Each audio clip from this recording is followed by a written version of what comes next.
ज्ञानेश्वर महाराज सांगतात, एक माणूस यात्रेला गावाकडं आला, मुंबई पुण्याला राहत होता, जत्रेला आला. जत्रेला आल्यानंतर त्याने 5 लाखाचा बूट आणला. तुम्ही म्हणताल 5-5 लाखाची बूट लोक वापरतात? हो, 10-10 लाखाची बूट वापरत आहेत. 5 लाख रुपयाचा बूट आणला. अख्ख्या गावामध्ये चर्चा, वा काय बूट आणलाय, 5 लाखाचा बूट, किती श्रीमंत शेठ, जे आपल्या गावचा माणूस, कालचा पोरगा शेठ झाला आणि शेठ होऊन पुन्हा 5 लाखाचा बूट पायात आहे, तर पैसे किती असतील, ही गावात चर्चा. किती गावात चर्चा सुरू झाली. दुसऱ्या दिवशी यात्रा चालू झाली.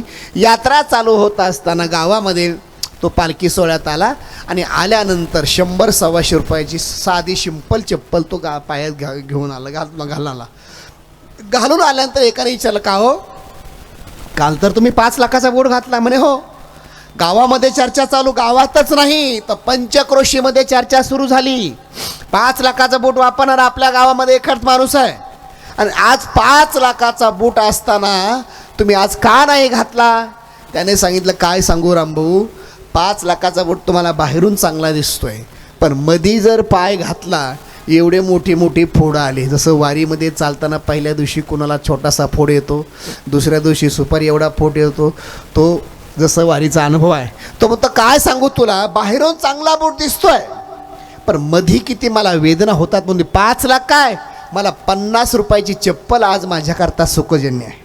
मला सांगायचं काय, तसं संसार हा दिसताना महाराज सांगतात बाह्य वातावरण चांगला दिसतो आहे, पण आतून प्रत्येक जण पोखरले. आता एवढी प्रचंड गर्दी आहे, प्रत्येकाला विचारा, बरं तुमचं कसं काय चाललं? तर म्हणतं, बरं महाराज पहिल्या भेटले 1 नंबरचा सुखी आहे, 1 नंबरचा सुखी. दुसऱ्या भेटीला महाराज शुगर सुरू झाली, हो काही खरं नाही. तिसऱ्या भेटीला मुलाचं माझं जमत नाही. चौथ्या भेटीला तुमच्या धर्माशी एखादी खोली असेल तर द्या, धर्मसाडा झाडाय असतो चौथ्या भेटीला. आणि 5व्या भेटीला तर ग्रस्त. म्हणजे मला विषय सांगायचा आहे, प्रत्येक जण ज्ञानोबा सांगतात इथून दिसायला मॉडेल चांगलं आहे, पण प्रत्येक जण इथे पोखरलेला आहे. पण ही अनुभव आहे.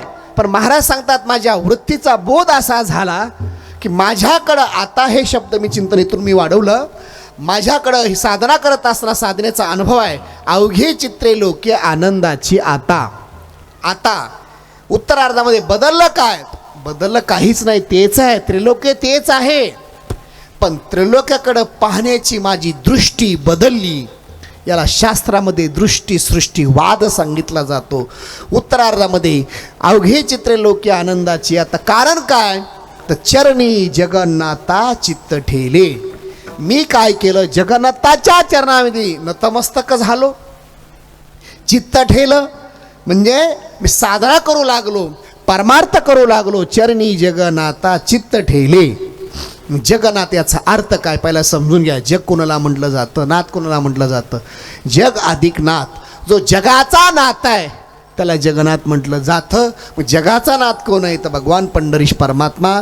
आज बघा महाराष्ट्रातील देशातील एवढे माणसं आलेत. आज रेकॉर्ड ब्रेक लोकांनी सांगितलं, एवढी वारी, प्रचंड वारी. जो सांगतो महाराज आत्तापर्यंत एवढी वाऱ्या केल्या, पण आजची सारखी गर्दी कधी बघितली नाही. जिकडं बघावं तिकडे माणसं. पंढरपूरच्या महाद्वारात जर आपण रस्त्याकडे गेलो देवाकडं, तर एका ठिकाणी उभा राहायचं तर अर्धा किलोमीटर माणूस आपोआप पुढं धक्के खाऊन पुढं जातो.